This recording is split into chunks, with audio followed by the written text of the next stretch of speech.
Shalom, Amang Inang, saudara-saudariku yang dikasihi Tuhan Yesus Kristus. Saya mau menyapa kita semuanya di tempat kita masing-masing. Apa kabarnya? Saya sangat berharap kita semua dalam keadaan sehat, tetap semangat dalam menjalani hidup ini, khususnya hari ini. Baiklah, kita hendak disapa oleh firman Tuhan pada hari ini, Senin tanggal 14 November 2022. Kita berdoa lebih dahulu. Kasih karunia dan damai sejahtera dari Tuhan Allah Bapa kita dan dari anaknya Tuhan Yesus Kristus menyertai saudara semuanya. Amin. Amang Inang, saudara-saudariku yang dikasihi Tuhan Yesus Kristus, sebagai nats renungan kita pada hari ini tanggal 14 November 2022 dari kitab 2 Timotius 2 ayat 13. Demikianlah bunyinya. Jika kita tidak setia, dia tetap setia, karena dia tidak dapat menyangkal dirinya. Demikianlah bunyinya. Judul renungan ini adalah kesetiaan Tuhan. Saudara-saudari, kesetiaan yang sempurna adalah milik Tuhan saja. Kesetiaannya tidak bisa dibandingkan dengan kesetiaan manusia, bukan? Sebagaimana tertulis dalam teks renungan ini. Manusia begitu mudahnya terpengaruh dan tergoncang oleh situasi atau keadaan. Tidak stabil, mudah kecewa, sehingga manusia cenderung mudah berubah dan tidak setia kepada Tuhan. Sekalipun demikian, Allah tetap setia terhadap manusia. Ketika manusia mengkhianatinya, tetaplah Yesus setia, menunggu umatnya kembali pada jalannya. Menunggu pertobatan manusia itu, saudaraku. Ada satu pertanyaan yang muncul, yakni mengapa sulitnya manusia setia pada Tuhan, sementara Tuhan sungguh setia pada umatnya? Apa yang membuat ini bisa terjadi? Godaan, rayuan, dan tantangan hidup yang besar membuat manusia kurang setia. Keraguan, kebimbangan, kegelisahan menghantui hidup manusia lebih dominan.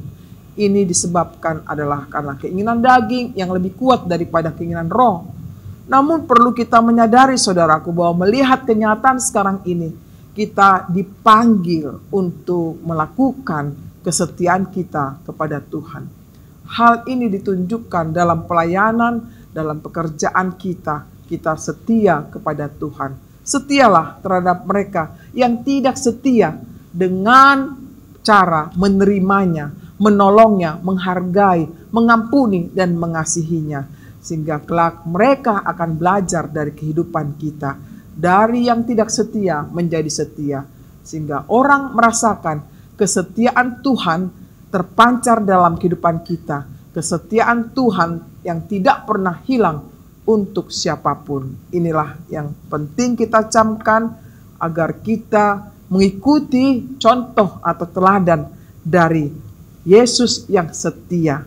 Melakukan seluruh tugas panggilannya ketika di dunia, dan janjinya pun penuh dengan kesetiaan. Marilah kita melakukannya, kesetiaan kita kepada Tuhan. Amin. Mari kita berdoa.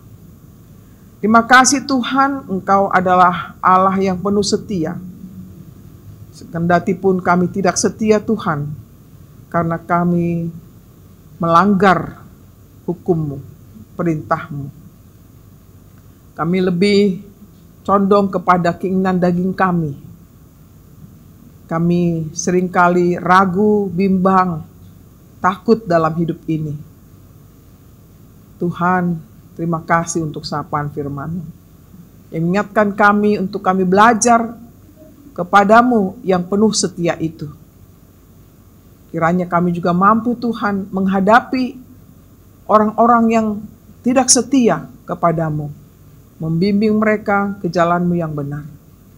Tuhan, kuatkanlah kami untuk melakukan kesetiaan kami kepadamu.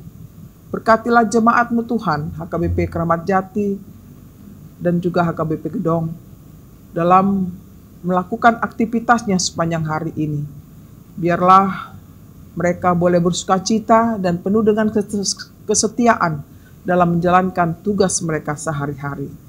Apabila mereka sedang mengalami masalah hidup Tuhan, karena sakit penyakitkah atau ekonomi, kiranya Tuhan menolong mereka senantiasa. Kami serahkan hidup kami padamu Tuhan hari ini. Biarlah Engkau yang senantiasa memimpin hidup kami. Terimalah doa kami ini hanya dalam Yesus Kristus Tuhan kami. Terimalah berkat Tuhan, kasih karunia dari Tuhan kita Yesus Kristus dan kasih Allah Bapa, serta persekutuan Roh Kudus menyertai saudara semuanya. Amin. Demikianlah saudara-saudariku firman Tuhan yang telah kami sampaikan, kiranya berguna bagi kita. Selamat beraktivitas, Tuhan memberkati kita.